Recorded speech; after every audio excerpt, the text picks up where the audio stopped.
Olá, eu sou o João Scheller e esse é o podcast SC em 5 minutos, onde você fica sabendo das principais notícias do nosso estado. Vamos às informações dessa quarta-feira, dia 2 de março de 2022.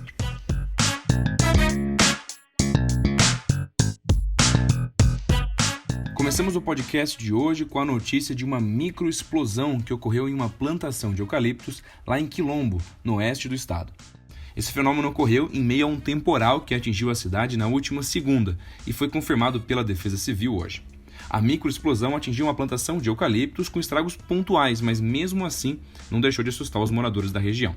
Os ventos durante a chegada dessa microexplosão podem ter alcançado até 120 km por hora. De acordo com meteorologistas que foram ouvidos pela reportagem do G1 em parceria com o DC, o fenômeno que ocorreu na cidade pode ser tão destrutivo como um tornado. Você pode conferir fotos que mostram os estragos causados pela microexplosão lá no NSC Total. E do oeste vamos para a região da capital, onde uma bebê recém-nascida, com somente um dia de vida, foi abandonada pela mãe dentro de uma caixa de papelão.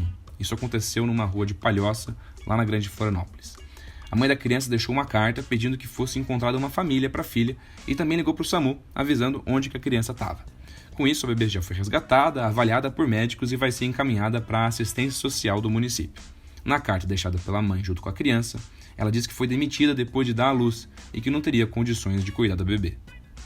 E também na região da capital, a Polícia Militar informou que vai apurar uma denúncia de abordagem violenta contra uma pessoa em situação de rua no bairro do Estreito, em Florianópolis.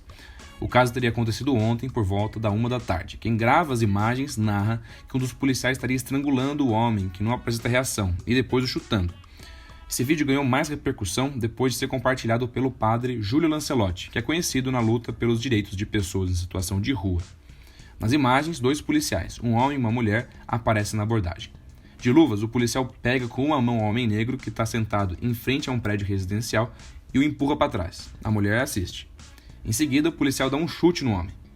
Em nota, a PM disse que a ação se tratava de uma averiguação de pessoa em atitude suspeita, em que o comando do 22º Batalhão, que é o responsável pela região, vai fazer a apuração das circunstâncias da ocorrência.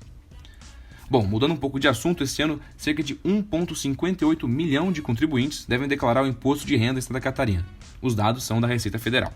O prazo para o envio das informações começa às 8 da manhã da próxima segunda e vai até o final do dia 29 de abril. No Brasil todo, a expectativa é que cerca de 34 milhões de declarações sejam enviadas até o término do prazo.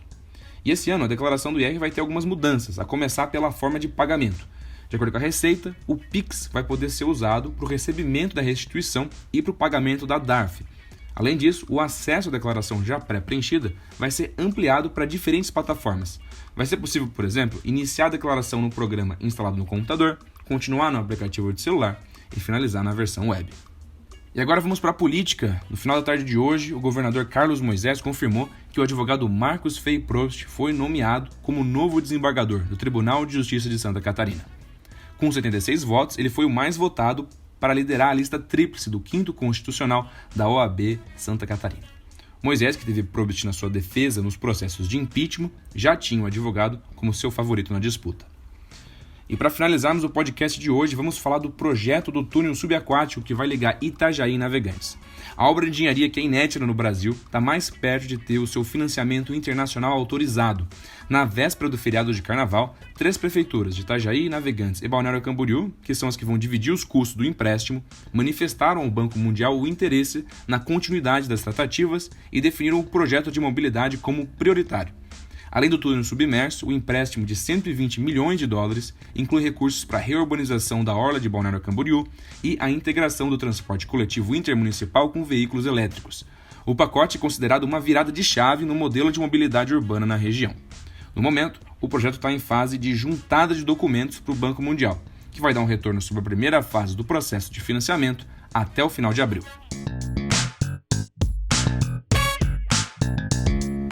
E esse foi o SC em 5 minutos, o podcast do NSC Total, que é publicado de segunda a sexta. A produção e edição de som são minhas, João Scheller, e a coordenação é da Carolina Marasco.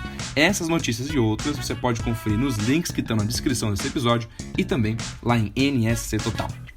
Até amanhã. Tchau.